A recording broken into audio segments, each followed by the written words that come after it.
fully trained cosmonaut slash astronaut, so in that sense I was not.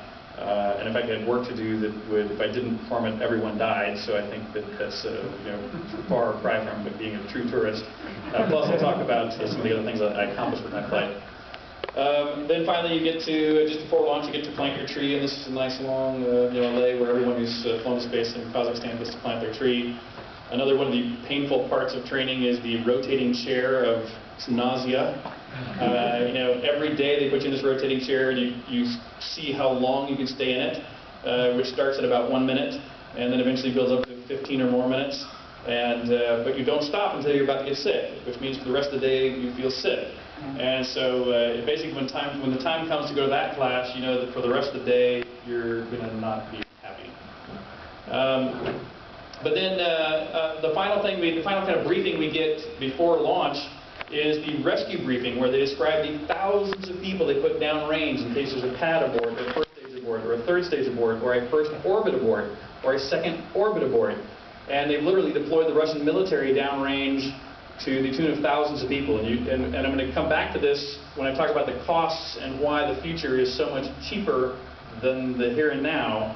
When you realize the thousands of people it takes to build one rocket that is destroyed, is disposable, and the thousands of people they put out downrange for launch, and the thousands of people it takes to operate it during operations, which is why it's expensive. It's not expensive for the fuel, which is what most people think of the giant stack, to come back to as well. And another thing I thought was funny was, here we are 2 days prior to launch, 48 hours before launch. We go to check on the rocket, and it's not assembled. It's literally in pieces in 2 buildings. So the booster hasn't even been bolted together, and the orbital module's in another building. And I'm sitting here looking at this going like, wow, I hope they not only have time to bolt it together, but maybe test it, before we launch it. And it was really shocking, but they've got this down to, they really just do this so often. They just have a way to do it. It works just fine. So here we are, the day before launch, and they finally roll it out to the pad. And, of course, I'm sure it doesn't come as any surprise that, the day you wake up in the morning, you put on your custom-made spacesuit, you walk out to a fully fueled rocket that is covered with frost. Any air coming near it is condensing to fog and streaming down the sides of it to the fire pit below. And, you're there, unlike the United States where nobody comes within 5 miles. You're there with your family, your friends, your documentary film crew, a little band, some Russian military guys, literally kicking you in the butt as you climb up the stairs. And then you and your crewmates climb to the top of this tower and start squeezing into this very dark, very cold, very claustrophobic little rocket, while everybody else gets as far away as they can. And then after about 2 hours of checklists and then twiddling your thumbs waiting, you light the sucker up, and you take the very brief 8.5-minute ride to orbit. And when that thing lights up, unlike the movies where there's a lot of noise and violence, it is very smooth, very silent. It really feels much more like a confident ballet move, kind of lifting you comfortably and confidently into the sky than anything else. It's not scary in any way. The G-force up 3 Gs is not much, to be honest, especially considering what you're prepared for potentially. So it really is a joyous ride. And since I'm a gamer, by the way, I also had to send secret messages to my gaming buddies on the ride up. I snuck into my flight data files. I knew when the camera would come on because it's registered in your logbook. And so I wrote a secret message out to all my gamers. And then when finally you do reach orbit, you're facing upward. And during the first part of your launch, there's a fairing on the outside, so you can't see out at all.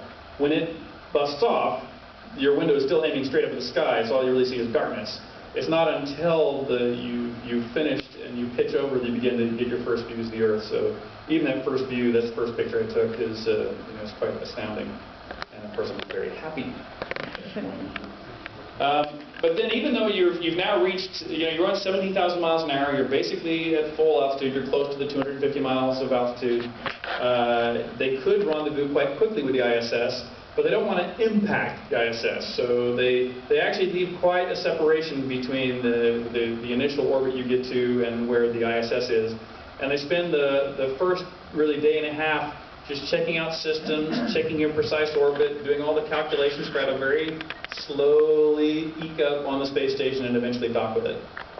And so during that 2 days, which go by really fast because they're actually quite busy days, but you begin to get into the rhythm of space, and that's also when I began to see things called sprites. You're outside the protection of the atmosphere, so you get subatomic particles going through your eyeballs and brain that cause you to see flashes while you're sleeping at night. And so you're going like, wow, this is probably not that healthy. But then 2 days later, here we are, finally approaching and docking with the ISS. And for those who came in early and saw the little bit of video I showed earlier and talked about the two previous reentries being what's called ballistic and having those failures, if you look at this Soyuz, this is the one I'm coming up on, Soyuz TMA-13. This is Soyuz TMA-12 that I'm going to return to the Earth on. This little orange patch is a repair that they made with an unplanned spacewalk to go remove one of those pyrotechnic bolts. It was supposed to separate the two parts out. So since they suspected that bolt might fail, they actually removed it before we even used it to return. And we tested it on our other entry.